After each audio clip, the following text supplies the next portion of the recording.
Agradeço a presença estimuladora da Escola dos Senhores, os acadêmicos da classe de Ciências, Belas Artes, titulares da classe de Direito, de Ciências Sociais, que vieram pela esta solenidade. Presença. Que o acadêmico José Raimundo Pintocão, a acadêmica Lívia Paula e a acadêmica Alberena Correia introduzam ao recinto e até a mesa dos trabalhos o novel acadêmico Dr. Sérgio Carvalho.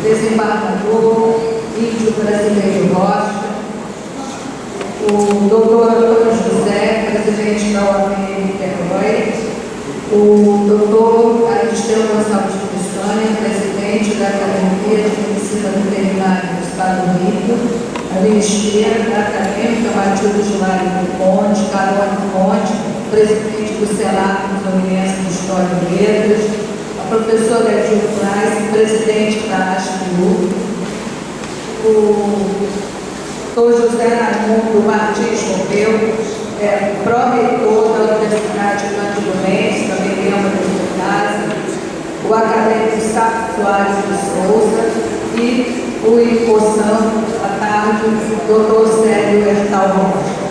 E quero também anunciar a presença da doutora Tereza Cristina Bastos de Menezes, procuradora de Justiça, o doutor Clébio Hertal, desembargador federal, o desembargador Antônio José Azevedo Pinto, o procurador de Justiça, doutor Ulisses de Leocádio, o desembargador Darcy Lizardo Lima, o professor Salvatore Vanzilotto, representando o Alexandre Gazé, o seu assessor, e também o senhor Jefferson Tardim, presidente oficial da Sociedade Suíça da Colonização do Peru, e dos familiares do senhor Hertal, temos sua esposa, Mânia Alcântara,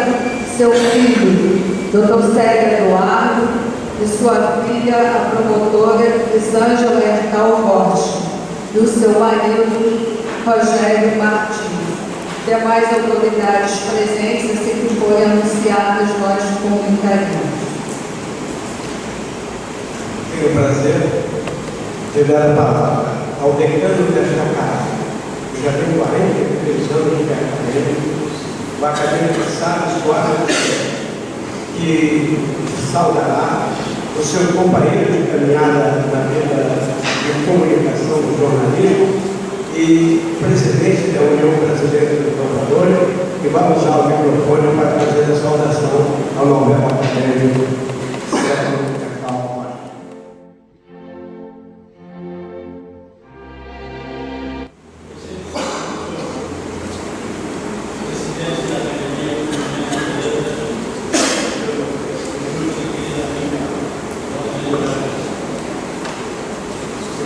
Integrantes da mesa,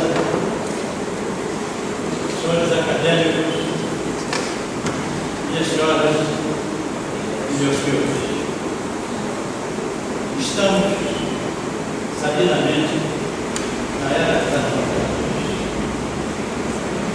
Assim, não me parece descabido iniciar este discurso de recepção ao novo acadêmico com uma breve historinha adaptada às circunstâncias da presente solenidade.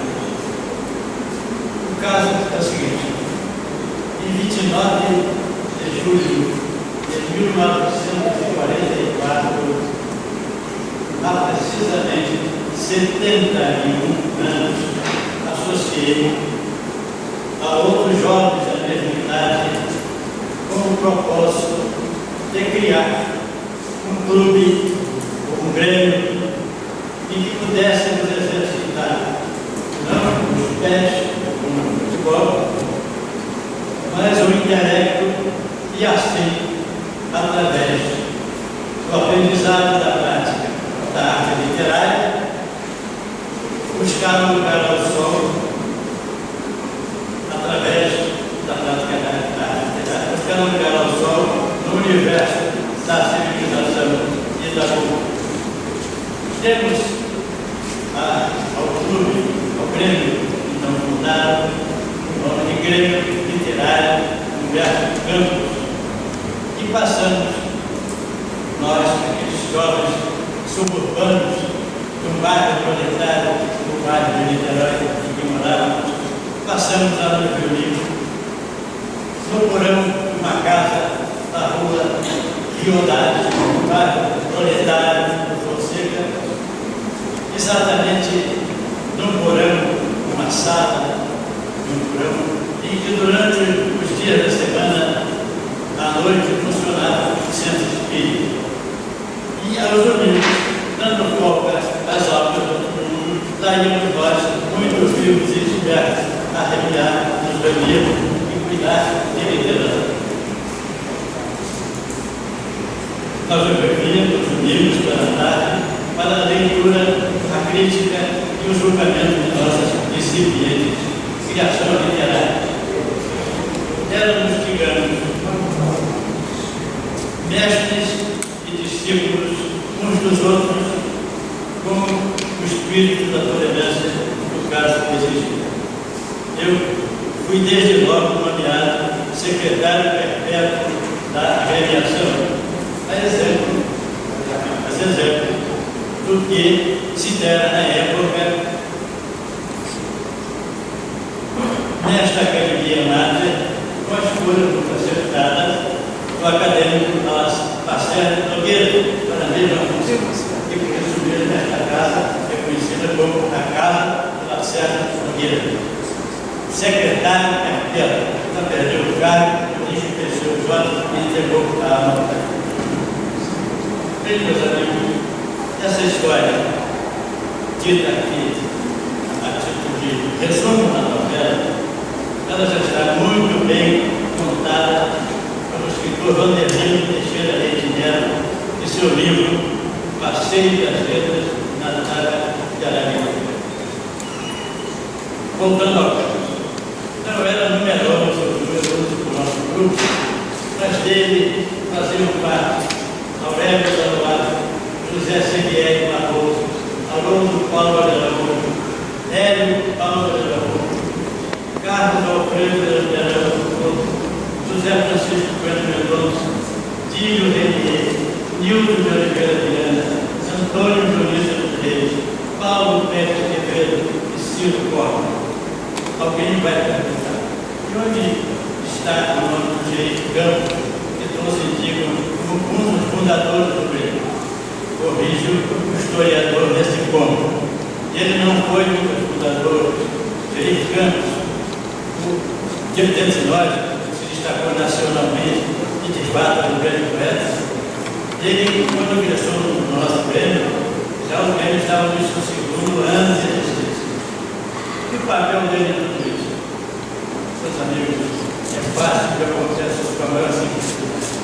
Nós éramos pobres poetas urbanos que nos aparecem a nos dar lições de boa poesia, de boa técnica literária, de gênero literário, de história da literatura urbana mundial.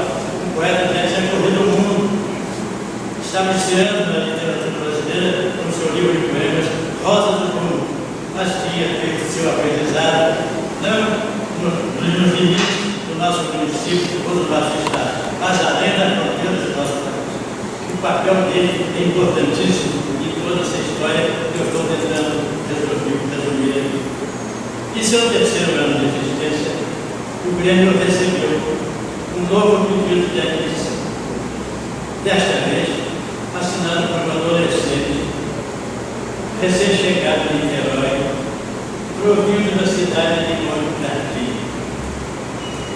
tinha 16 anos de idade e assinava Célio Hertal Rocha, descendente de tradicional família, educado e inteligente, desde logo se integrou no grupo.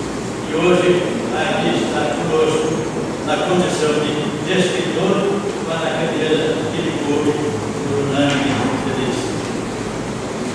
Prezado acadêmico Célio Hertal, aqui estou eu, Sábio Soares de Souza, o compadre amigo, para, em nome da Academia Fluminense de Letras, dar-lhe a saudação de boas-vindas e o faço concomitante.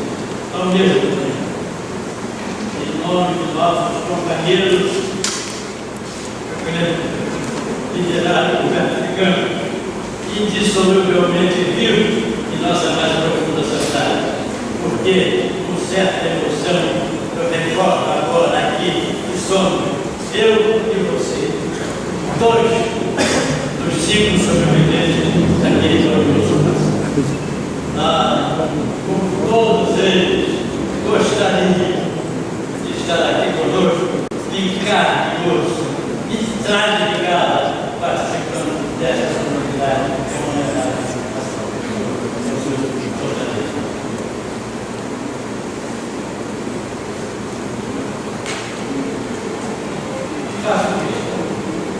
Faço questão de Eucarístico de frisar também, e também por outras razões, não apenas essa também, muito especiais, eu me regozijo em ser o orador desta tarde em que você recebe essas homenagens tão merecidas. Esta longa amizade que nos irmana e encoraja, repare bem, já a sua raia do Rio Certo. Nós nos conhecemos há 67 anos e a cada dia que passa, descobrimos novas e surpreendentes habilidades.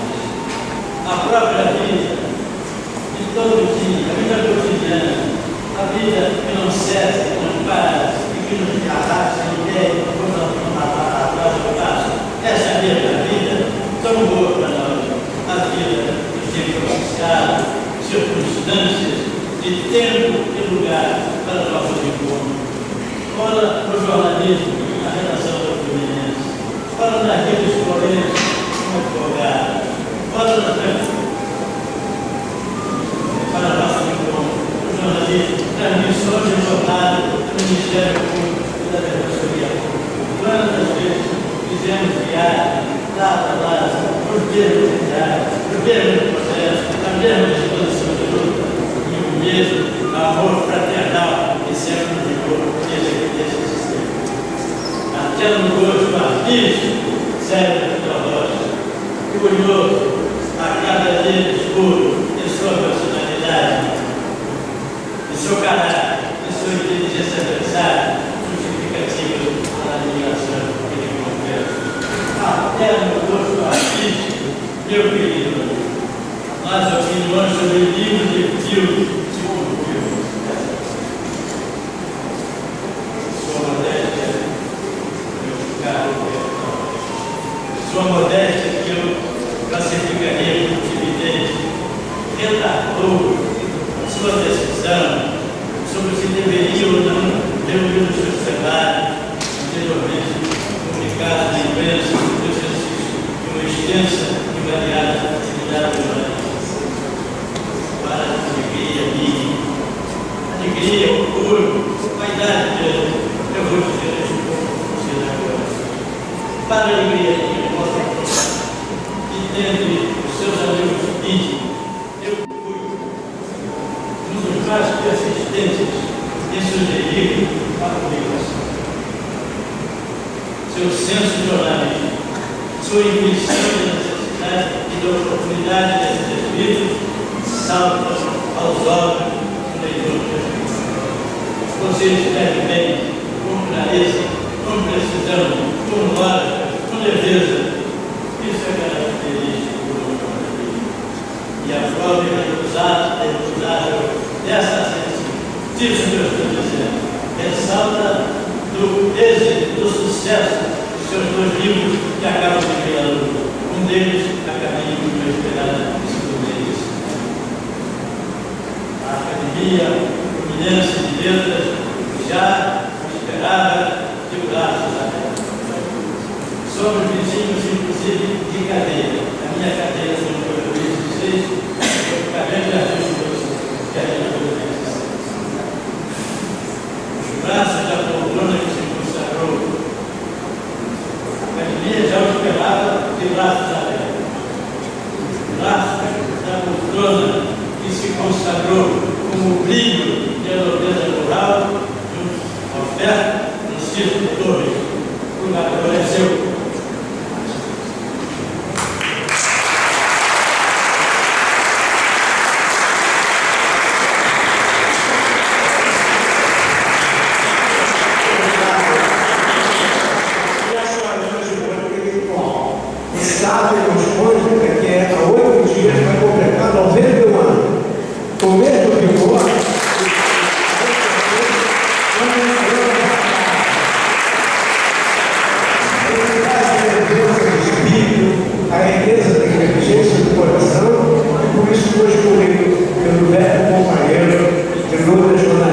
E aqui, a academia quer prestar homenagem a todos os jornalistas que aqui estão.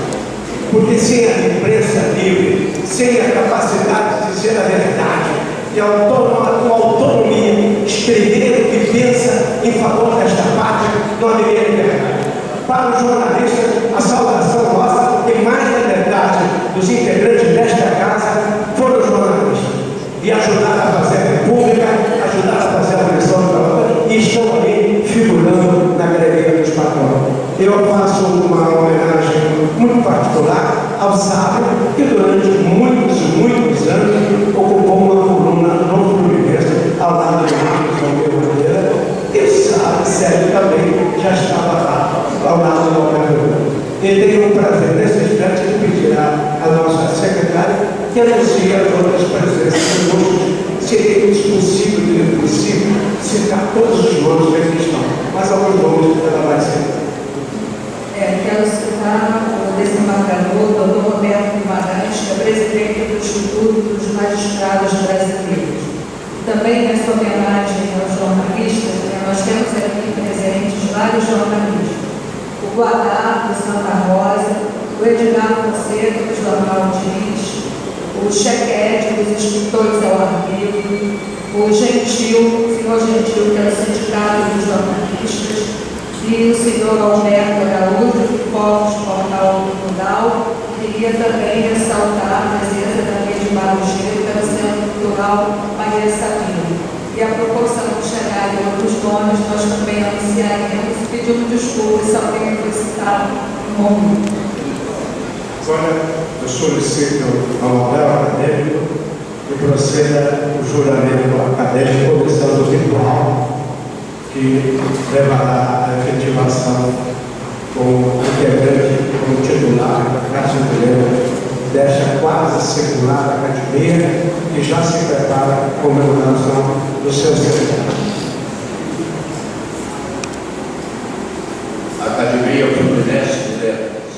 Honrar a Academia Fluminense de Letras, cumprir e fazer cumprir o seu estatuto, manter o respeito, a lealdade e a cordialidade aos meus pares, promover o ideal acadêmico, o intercâmbio cultural e o maior agradecimento da memória e da cultura do Estado do Rio de Janeiro.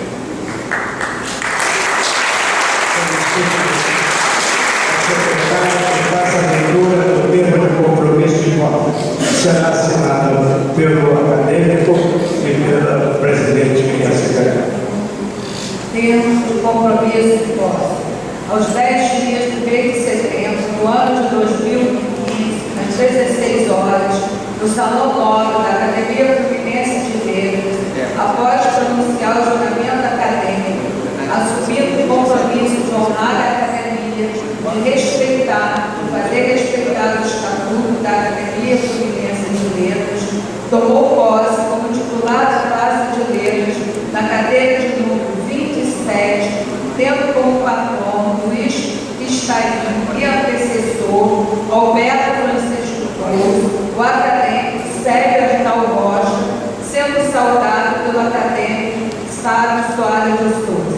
Diante do discurso de saudação ao patrono e antecessor, que será feito pelo novo titular, ele recebe as encíclicas acadêmicas, diploma, medalha, link e beca, e foi lavrado este termo de compromisso e posse que o novo titular assina juntamente com a primeira secretária e com o presidente Valdeir de Bragança.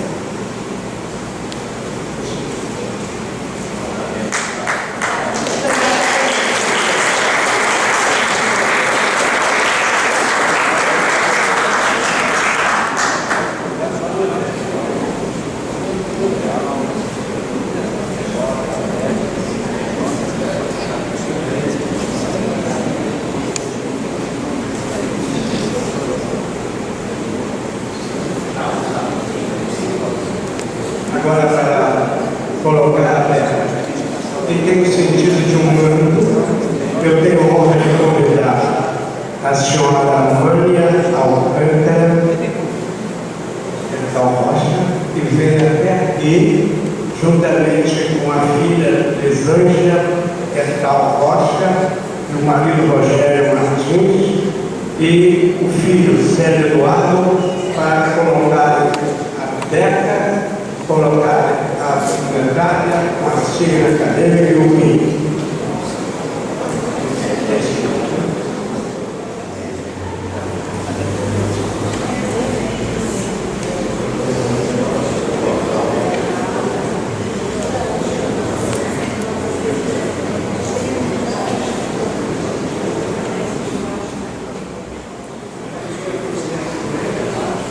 Rogério Acadêmico Célio Rocha, diploma de ocupante da cadeira 27, patronímico de Luiz Testarini, como membro titular da classe de letras dos termos do artigo 10 do Estatuto Federal, 10 de setembro de 2015. Senão, ele assinará depois.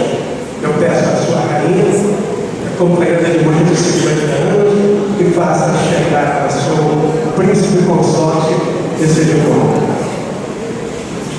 E recebe os aplausos dos amigos.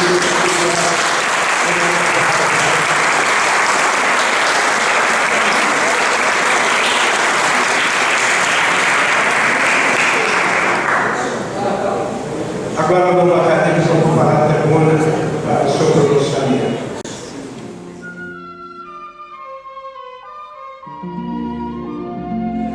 Senhor presidente da Academia de Ciências e Letras, meu amigo, colega do Colégio Brasil, Valdeir de Bragança, senhores, senhoras, componentes da mesa, senhores e senhoras acadêmicos, meus amigos, minhas amigas. Inicialmente, desejo agradecer a acolhida generosa que tive nesta academia, neste tempo de cultura que tanto honra o Estado. Também quero agradecer de coração as palavras de saudação de meu fraternal amigo e quase irmão, para não dizer irmão, Sávio Soares de Souza. Sávio, com essa inteligência que Deus me deu, me comoveu, recordando o início de uma atividade literária de luminares aqui no estado do Rio de Janeiro, entre os quais ele e Gerino Campos. E eu, que tentei ser alguma coisa naquele grêmio, mas não consegui.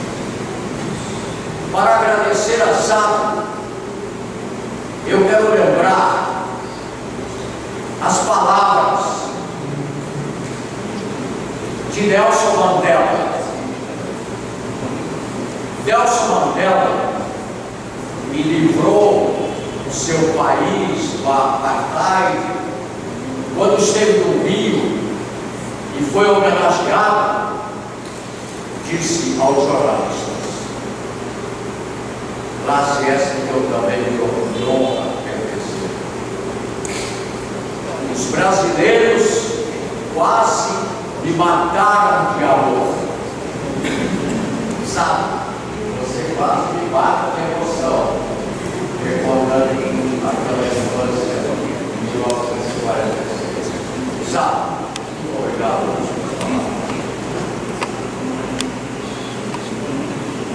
O Estatuto da Academia Fluminense de Letras diz que o novo imortal também vai morrer, tem que fazer o panegírico do titular da cadeira, e aqui nós estamos vendo os luminares da pertencer à academia, influência deles, e também daqueles acadêmicos que ocuparam as cadeiras anteriores. Aqui estou para falar ligeiramente, rápidas pinceladas, sobre o patrão Luiz Pistarim, sobre Gomes Leite e sobre Alberto Francisco Torres. E vou pedir então a nossa colaboradora da Academia Fluminense de Letras, a simpática Camille, que comece a passar os slides. Aqui estão os patronos da Academia. Os dois últimos eram 48, agora temos mais dois, incluídos agora pelo atual presidente. Feliciano de Abreu Pires Sodré iniciou esta construção. Do almirante Ari Barreira incluiu a construção. Aqui temos antigo, terra de Luiz Pistarim, poeta, autor do hino daquele simpático e progressista. Aqui temos a foto de Luiz Pistarim, alguns dados biográficos. Casou-se e teve uma filha apenas, Laís. Nasceu, como disse, em dezembro. Foi jornalista, trabalhou em diversos jornais. Aqui temos o pai amoroso, que foi Luiz Pistarim, sua única filha, Laís.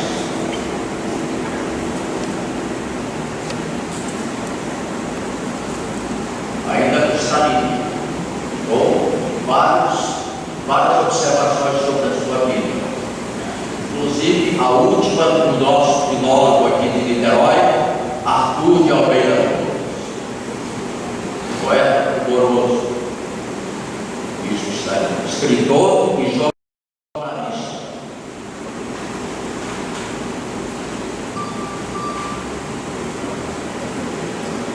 Gomes Leite faleceu também jornalista e também nascido em Resende. Faleceu prematuramente, aos 26 anos. Trabalhou no jornal A Noite, no Rio, fundado por Irineu Marinho, sabe? Depois, em 1923, aos 26 anos, foi atropelado no Rio de Janeiro por um automóvel. E é uma figura mais ou menos esquecida da literatura brasileira, apesar de ser muito talentoso. Poeta, escritor e jornalista.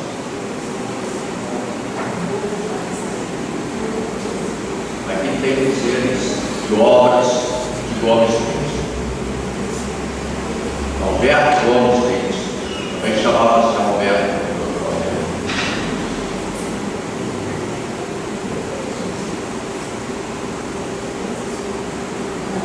Aqui temos a tragédia esquecida de Gomes Leite. Ele, como eu disse, era uma figura assim, foi esquecida. E o Correio da Manhã,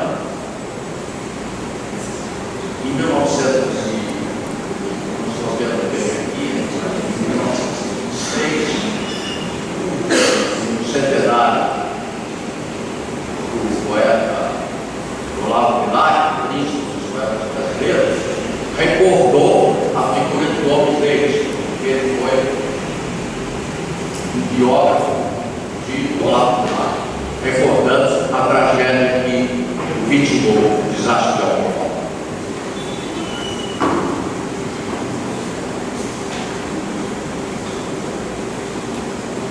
Bom, aqui viemos para Niterói, o símbolo do Niterói. Aqui está o Dr. Alberto Francisco Torres. Aqui eu tenho a honra de suceder.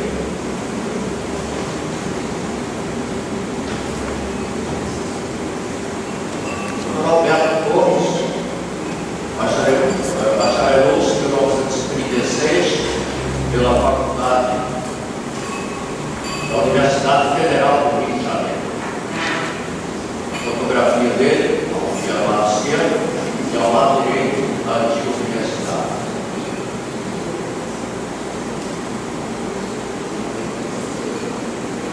Aqui, o Museu do Rui Barbosa.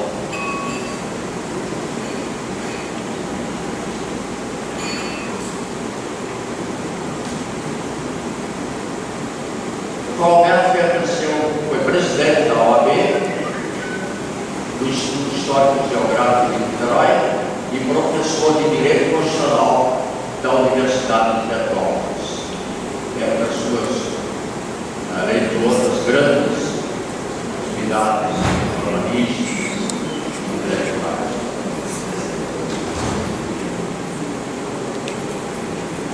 Aqui temos o Dr. Alberto, grande orador que foi.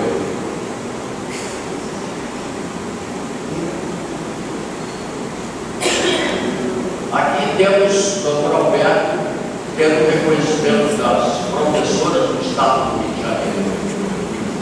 As professoras foram tão gratas ao Dr. Alberto que mandaram fazer um busto em bronze que está na casa do professor, não em Pelotinho, mas aqui da Rua Doutor Celestino. Este busto foi esculpido o grande Honório Pestana.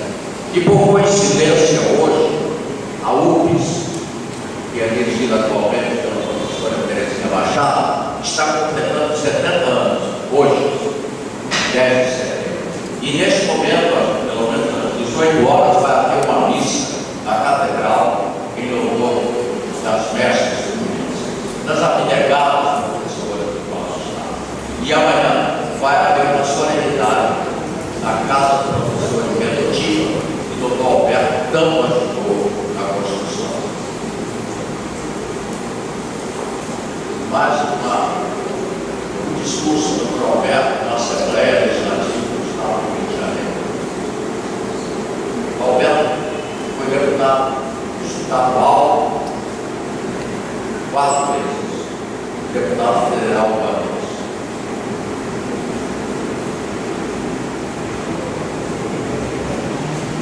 Aqui tem um conceito de Gabriel Garcia Marques sobre a atividade jornalística.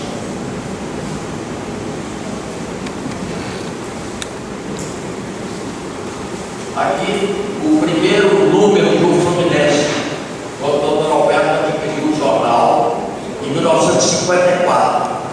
Ali não está dando para ver direito, mas dá o seguinte: o Fluminense com nova direção. Essa nova direção, em 1954, o Dr. Alberto era deputado federal nesta desta comunidade, e ele está escrito ali a nova direção. Há uma particularidade muito interessante. O Dr. Alberto não queria comprar o jornal, ele não deixava mais comprar o jornal, mas o antigo dono, que tinha o apelido de princípio, Luiz Tereza, que era um jornal de dificuldade, ele era mau administrador, então queria vender aos credores do jornal. Ele não queria vender, entregar o jornal aos credores. Então, insistiu com o Dr. Alberto para comprar o jornal. E o Dr. Alberto, então, depois de muita luta, aceitou ele comprar o jornal pelo preço estipulado, mas fez questão que na escritura feita pelo tabelião saudoso, Walter Carvalho, constasse na escritura que Alberto Torres só comprou o jornal por insistência do diretor, para não pensar que ele estava aproveitando a situação de dificuldade do jornal. Aqui o Dr. Alberto embaixo do discurso, proclamado, devotivo, foi quando ali, em 1978, quando o jornal Fluminense fez 100 anos, em maio de 78. Ele foi fundado em 1878. À esquerda, Dona Dolores Rochado Borges, o Dr. Alberto, que a gente chamava intimamente Dona Doló, o arcebispo do Rio de Janeiro, que é o Dr. Genizado, o Dr. Alberto. À esquerda, Alexandre, igual Paulo Gregorio, do jornal Dinamita, a esposa de Alexandre, Cláudia e Albertinho, que perto do Dr. Alberto, falecido, velho. E à esquerda, uma das últimas fotografias de Nina Torres, falecida agora.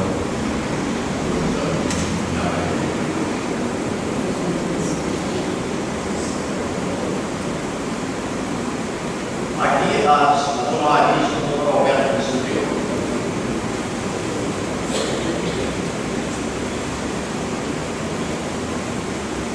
Aqui, na Bela Santa Cristina, à direita, o Dr. Alberto recebendo o Colado Velho Paraguai na Câmara de Vereadores. E embaixo, o Dr. Alberto recebendo o Colado Velho da Academia Nacional de Medicina, das mãos do presidente Aloysio Salles. Aldemir presente ali. Isso foi separado ali também nesse presente.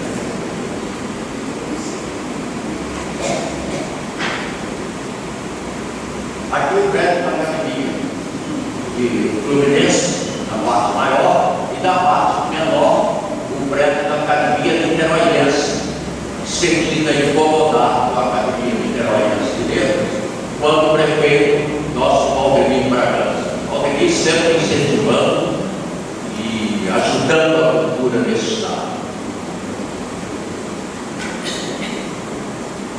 Aqui a escola Alberto Francisco Torres, aqui perto, inaugurada no Dia da Cultura, no dia 5 de novembro de 1988, uma das melhores escolas estaduais aqui do estado.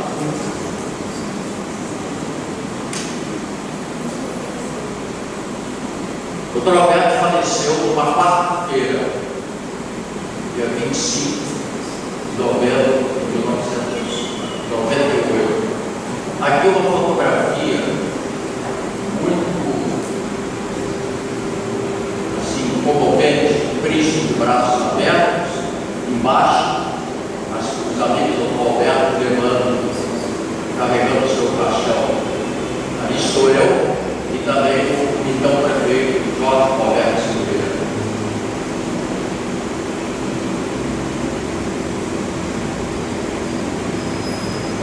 Aqui está em cima nossa praia de Caraí, que hoje merecidamente é praia, Avenida Alberto Francisco Torres, e à direita embaixo o Hospital Estadual Alberto Torres. A praia foi dada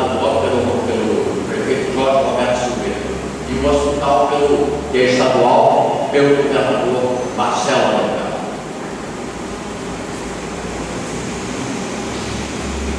Aqui na comemoração do 125º aniversário do Fluminense, uma missa na Basílica de Salesiano.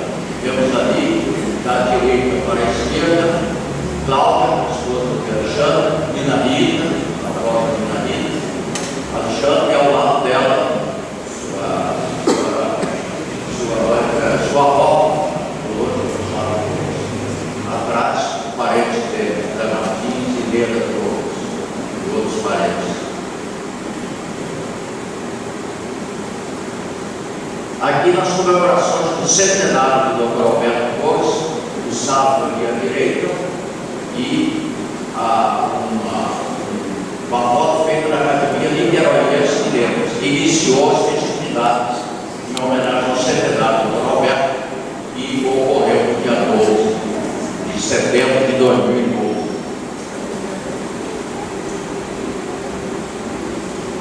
Aqui, a solenidade do centenário, vendo ali a Dinamite,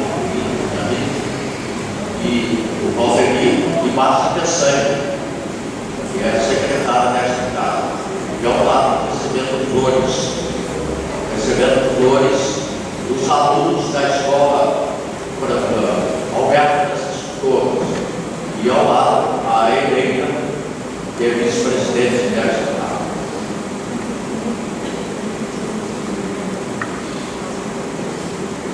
Aqui, a última solenidade comemorativa do centenário de Alberto Torres, feita no Teatro da Escola de Niterói. Temos ali Márcia Pessanha, Alexandre Torres e Nina Rita, agradecendo as flores e os alunos da Escola Municipal Alberto Torres. Essa escola foi construída quando era prefeito o nosso Valveri Bragança. Aqui, Alberto Torres, volta aqui novamente.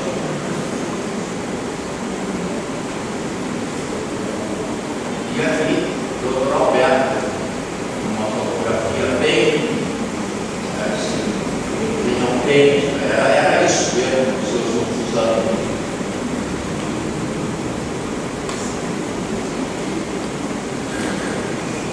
E aqui, uma dedicatória do Dr. Alberto, quando ele fez uma palestra no Centro Marinho sobre as barreiras, grandes barreiras, e ele dizia ao meu amigo, na final, Sérgio Rocha,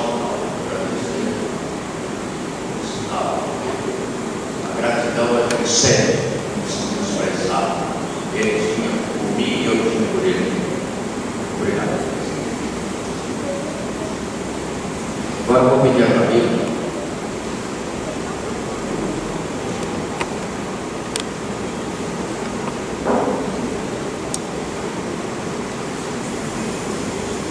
Meus amigos e minhas amigas, feito esta apresentação do patrono e daqueles que ocuparam a cadeira,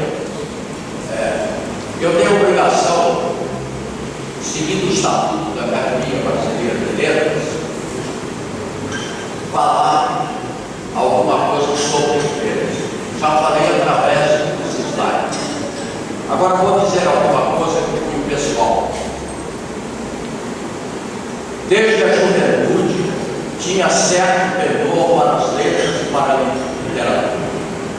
A possível vocação literária, no entanto, ficou adormecida durante muitos anos, porque os caminhos da vida me levaram ao jornalismo, à atividade jurídica e à política. Nunca estive, porém, distante das letras. Durante a carreira do defensor público, fundei e editei na Procuradoria-Geral da Justiça o Boletim do Ministério Público e da Defensoria Pública, até então inexistente, e que deu origem às atuais e modernas comunicações. Ao mesmo tempo, exercia atividade jornalística em um Fluminense e durante 4 décadas, e também no grande jornal Fluminense, jornal radiofônico, transmitido primeiro pela Rádio Tamoio e depois pela Rádio Jornal do Brasil. A literatura, a semente da literatura, portanto, não se esmaeceu, ficou em compasso de espera, até minha aposentadoria, quando me dediquei a essa atividade, a essa aspiração. Como deputado, lancei o meu primeiro livro, Jornalismo, Política e Outras Paradas, em 2013, em homenagem a Alberto Gomes, no seu centenário comemorado no ano anterior. Em seguida, lancei um olhar sobre o Ministério Público, cuja segunda edição já está sendo preparada. Hoje, considero-me um veterano jornalista e um jovem escritor, envolvido na convivência fraterna com vários membros da vida intelectual e acadêmica de nossa terra, fui encorajado a pleitear o ingresso neste tempo da cultura fluminense. E aqui estou.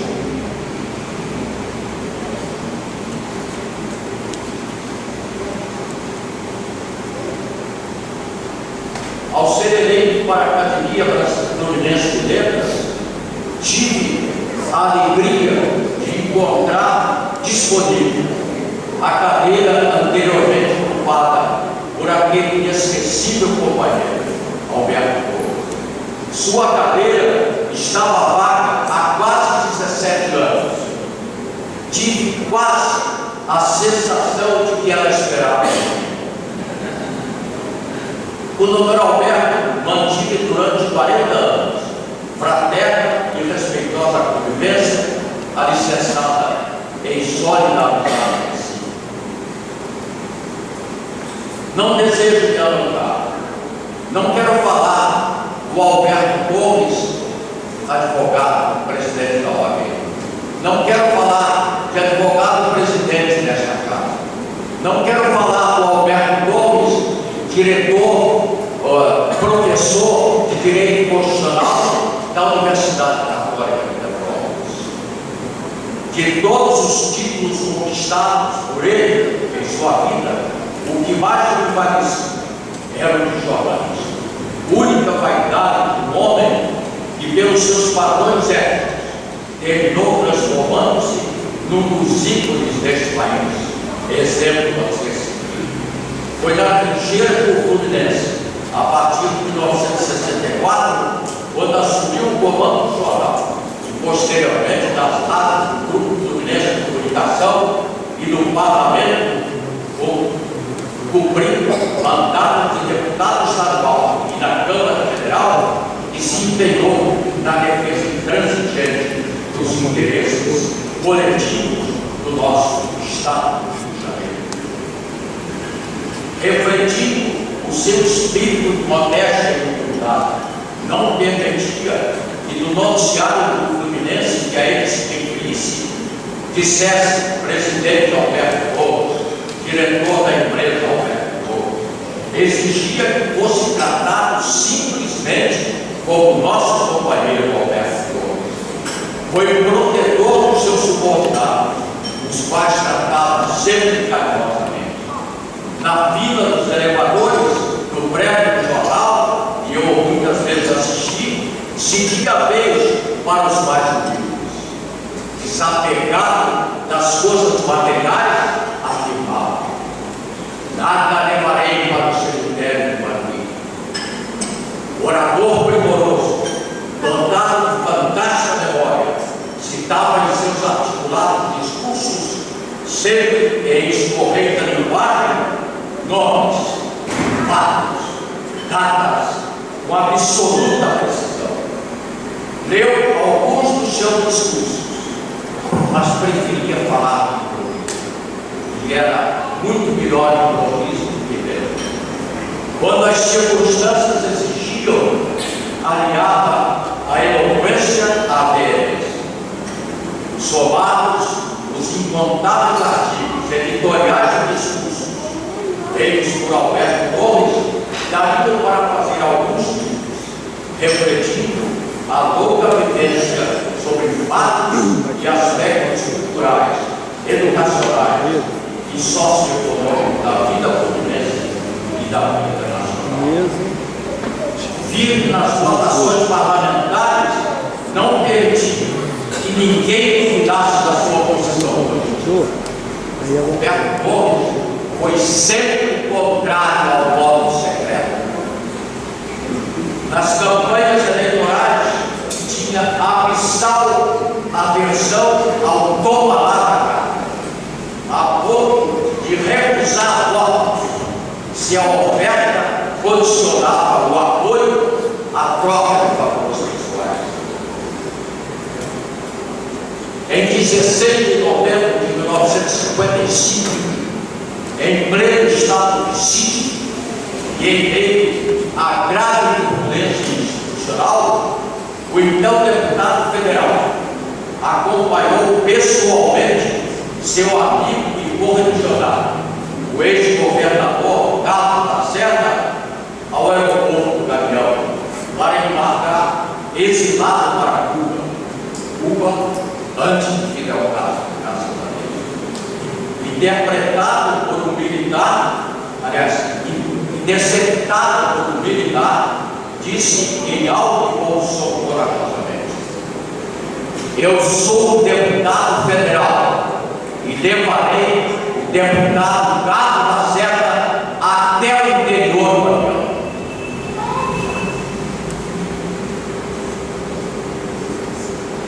A sua inexcedível coragem e autoridade moral deixou atônita a rigorosa vigilância do local. Alberto Gomes levou o Carlos Lacerda até o interior do avião da Plana América, temeroso de anunciar o atentado ao famoso jornalista e combativo líder da oposição, da qual Alberto Gomes era um dos vice-líderes da Câmara Federal. Em 1961, estou olhando para o relógio por causa da hora.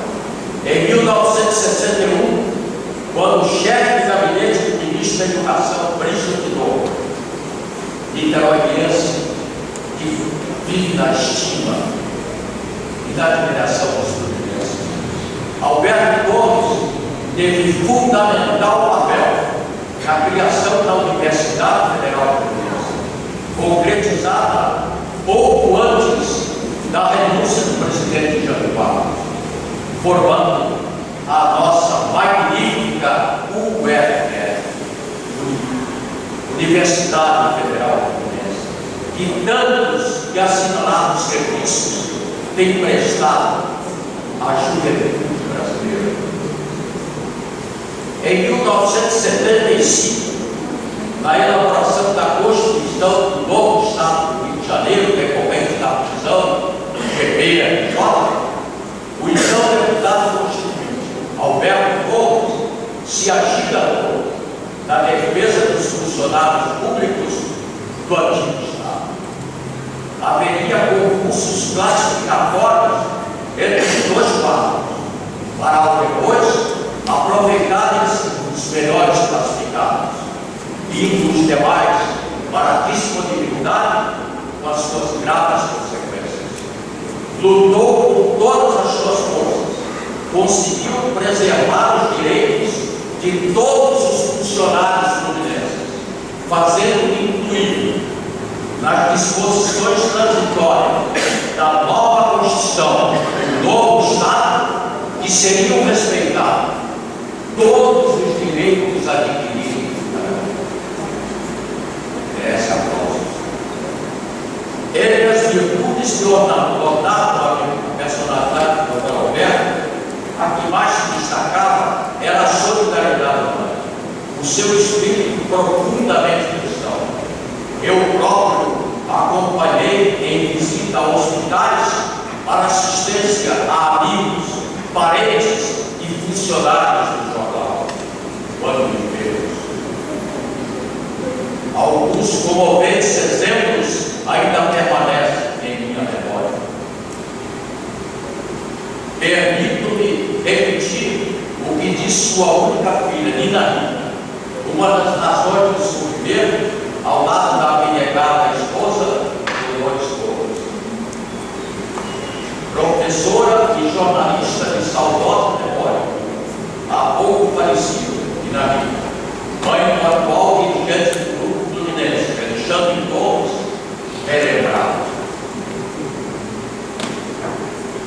cortesia era para meu pai uma religião.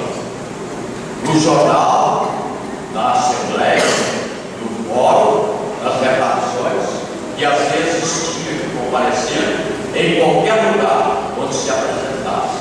Fazia questão de cumprimentar cada pessoa, fosse o contínuo, o porteiro, o chefe, o diretor ou o presidente. Tinha hábitos simples, adquiridos no internato do Colégio Pedro II. Escovava os próprios tetos e engraxava os próprios sapatos. Dr. Alberto Torres amava Niterói com a centrada emoção. Sua terra natal lhe reverenciou dignamente pelos inestimáveis serviços a ela prestados, desde a juventude até ficar os seus dias, como já disse, com a quarta-feira, 25 de novembro de 1990. O sepultamento recebeu merecidas homenagens do governo estadual, do governo municipal, bem como a presença de muitos amigos e também, e é importante, de pessoas que, meus amigos e minhas amigas, encerro este pronunciamento com a impressão que o Dr. Alberto está aqui presente conosco. Eu que acredito na vida espiritual, acho que ele está comungando conosco esse sentimento de reverência, de sua pessoa, de sua esposa, do seu neto e a sua mulher. Ele está conosco. Eu sinto que ele está aqui conosco.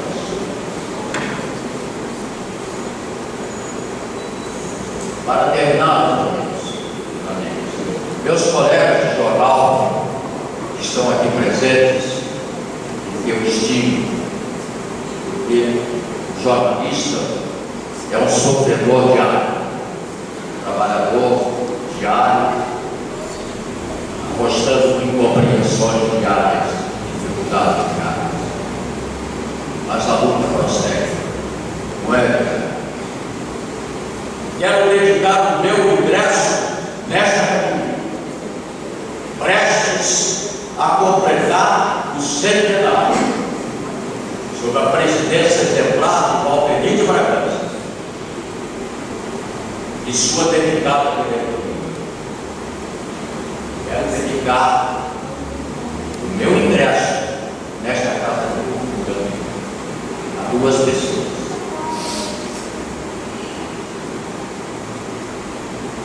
A Carlos de Sá Rocha, abnegado farmacêutico em Bom Jardim, que faleceu quando eu tinha 14 anos,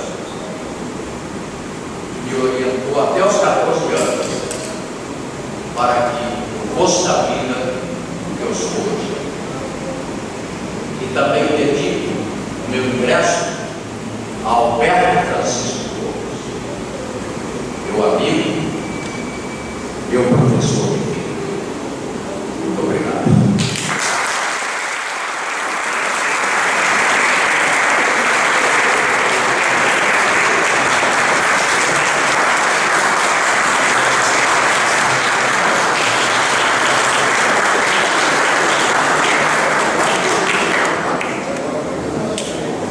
Meus amigos e minhas amigas, senhores acadêmicos, senhores acadêmicos, senhores jornalistas especial, senhores desembargadores, senhores juízes, senhoras e senhores. Esta é a casa de oradora pública. Por gentileza, pode sentar. E sim, com esta vigorosa posse, escritor e memorialista. E eu queria dizer às senhoras e aos senhores que é um pensamento, uma frase da Fernando Pessoa, lembrar de viver. Somente uma morte nem consolável pede esquecimento. Esta casa não deixa de sombras, e por aqui passa. Dr. Roberto Gomes, que é o primeiro, não, está vivo sim, ele jamais vai morrer. Não só essa exposição, fica, mas esta casa cheia terminada de Alberto foi presidente por 4 períodos e projetou muito, lutou por esta casa, ajudou a engrandecer a cultura e a educação do Estado do Rio, quando foi também secretário de Educação. Era um incansável defensor das raízes fluminenses. Ele queria que cada vez mais o interior do Estado do Rio tivesse raízes mais profundas dos valores fluminenses. E aqui esta casa, quando surgiu em 1917, queria fazer a renascença fluminense, o valor das nossas coisas, dos nossos fundos, daqueles que passaram por aqui para agradecer a pátria. Eu recebo Vossa Excelência em meu coração, o meu coração amadurecido da velha amizade. Eu quero dizer que essa velha amizade me permite, Célia Cal Rocha, dar o testemunho da justeza dessa escolha. Competiu, apresentou o seu currículo, as suas obras literárias, os seus livros, pelo currículo firme, foi submetido a uma comissão de admissão, passou pela diretoria e foi aprovado por uma Assembleia Geral. Eu queria dizer que nós estávamos juntos no ginásio do Colégio Brasil e me recordo que esta academia que teve Alberto Doutor e teve tantos outros que passaram pelo Colégio Brasil, nesta nova capitânia da cultura do Estado do Rio. Esta é a mais antiga entidade cultural do Estado. Estamos agora com o Estatuto criando a Federação das Academias de Letras e Artes do Estado do Rio de Janeiro. Porque não é possível os orçamentos reservar apenas 0,2% dos recursos arrecadados para estimular a cultura do nosso país. Traz consigo uma história maravilhosa de um jovem que saiu lá do interior para se projetar e ajudar a projetar a terra onde nasceu. Que Deus continue abençoando a Vossa Excelência, a sua linda família, e que cada dia que passa